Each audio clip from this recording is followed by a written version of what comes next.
അതിനെക്കുറിച്ച് പറയാനല്ല ഞാൻ വന്നേക്കുന്നത്.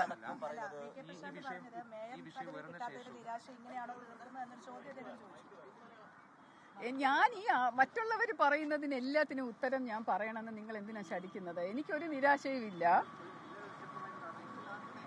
എനിക്ക് യാതൊരു നിരാശയുമില്ല. പാർട്ടി നേതൃത്വം ഒരു തീരുമാനം എടുത്തു, അതിനോട് യോജിച്ച് നിൽക്കാമെന്ന് ഞാൻ പറഞ്ഞിരുന്നതാണ്. ഒരു വാക്ക് കൗൺസിൽ മീറ്റിംഗിന്റെ സമയത്ത് പാർട്ടി നേതൃത്വം ഓരോ കൗൺസിലറായിട്ട് ജയിച്ചു വന്നവരെയും വിളിച്ച് ചോദിച്ചു, നിങ്ങൾ ഏതെങ്കിലും ഒരു മേയർ സ്ഥാനാർത്ഥി നിങ്ങളുടെ മനസ്സിലുണ്ടോ, അതോ പാർട്ടി നേതൃത്വം പറയുന്നത് അംഗീകരിക്കുമോ എന്ന് ചോദിച്ചപ്പോൾ പാർട്ടി നേതൃത്വം പറയുന്നതെല്ലാം ഞാൻ അംഗീകരിക്കും എന്ന് പറഞ്ഞ വ്യക്തിയാണ് ഞാൻ.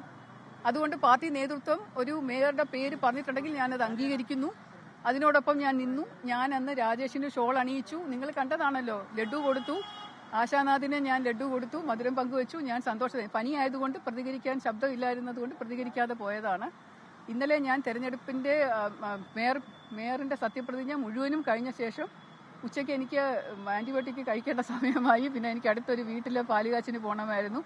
എൻ്റെ ഭർത്താവ് റെഡിയായിട്ട് നിൽക്കുന്നുണ്ടായിരുന്നു. അവിടെ പോയി പങ്കെടുത്ത് ഭക്ഷണം കഴിച്ച് തിരിച്ചു വരാനുള്ള സമയം കണക്കിലെടുത്താണ് ഞാൻ 1:30 മണിക്ക് ഇറങ്ങിയാലേ 2:15 എനിക്ക് തിരിച്ചു വരാൻ പറ്റുള്ളൂ. അതുകൊണ്ടാണ് 1:30 മണിക്ക് സത്യപ്രതിജ്ഞ കഴിഞ്ഞ് ഷോൾ അണിയിച്ച് പ്രസംഗമൊക്കെ നടക്കുന്ന സമയത്ത് ഞാൻ ഇറങ്ങിപ്പോയത്. അതും വിവാദമാക്കി നിങ്ങൾ.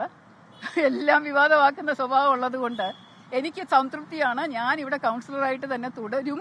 ഇവിടുത്തെ ജനങ്ങളാണ് എന്നെ വോട്ട് ചെയ്ത് ജയിപ്പിച്ചത്. അവരെ സേവനം ചെയ്യുക എന്നുള്ളതാണ് എന്നിൽ അർപ്പിതമായിട്ടുള്ള ദൗത്യം. അതെനിക്ക് സത്യസന്ധമായിട്ടും കൃത്യനിർവഹണം വളരെ സന്തോഷമായിട്ടും നിർവഹിക്കണം എന്ന് ആഗ്രഹമുള്ളത് കൊണ്ടാണ് ഈ ഓഫീസ് എനിക്ക് വേണമെന്ന് ഞാൻ പറഞ്ഞത്. അതിൽ ഞാൻ ഉറച്ചു നിൽക്കാനാണ് ആഗ്രഹിക്കുന്നത്. എനിക്കൊരു അതിർത്തിയും അനിഷ്ടവും ഒന്നും ആരോടും ഇല്ല, നിങ്ങളോടും ഇല്ല, എല്ലാവരോടും സ്നേഹം മാത്രം. പ്രസാദിനോടും എനിക്കൊരു വിരോധവും ഇല്ല കേട്ടോ. വളരെയധികം സ്നേഹം ഇപ്പോഴും ഉണ്ട്. അനിയന്റെ സ്ഥാനം തന്നെയാണ് ഇപ്പോഴും. ഞാൻ മോനെ എന്ന് വിളിച്ചാണ് സംസാരിച്ചത്. ചോദിച്ചു നോക്ക്, മോനെ എന്ന് വിളിച്ചാണ് ഞാൻ സംസാരിച്ചത്. ഓഫീസ് ഉപയോഗിക്കും. ഞാൻ ഈ ബാത്റൂം ആണെങ്കിലും ഞാൻ ഇരിക്കും, എനിക്കിരിക്കണ്ടേ. പ്രശാന്തിനായിരിക്കും ബുദ്ധിമുട്ട്, കാരണം ഞാനും എന്റെ ആൾക്കാരും വന്ന് ഇവിടെ ഇരുന്ന് ജോലി ചെയ്യും. ശരി, പോട്ടെ, എനിക്ക് വയ്യ, അതുകൊണ്ടാണ്. ശ്രീലേഖ സംസാരിക്കുകയായിരുന്നു. ഈ ഓഫീസ് വിവാദത്തിൽ ബന്ധപ്പെട്ടാണ് വി കെ പ്രശാന്തിനെ മോനെ എന്ന് വിളിച്ചാണ് സംസാരിച്ചത്. അനിയനോടുള്ള സ്നേഹം തന്നെയാണുള്ളത്. അനിയൻ സഹോദര തുല്യ സ്നേഹമാണ്, സഹോദരൻ തന്നെയാണ്. അവരുടെ മകൻ്റെ കല്യാണത്തിന് ആദ്യന്തം സ്റ്റേജിൽ നിർത്തി വിവാഹം നടത്തിക്കൊടുത്ത അടക്കം പ്രശാന്താണ്. അപ്പോൾ അത്തരത്തിൽ സൗഹൃദ സംഭാഷണം മാത്രമായിരുന്നു ആ ഫോൺ റെക്കോർഡ് ഉണ്ടായിരുന്നു. ആ കോൾ റെക്കോർഡ് പുറത്തു വിടണം എന്നാവശ്യപ്പെടുകയാണ് ശ്രീലേഖ.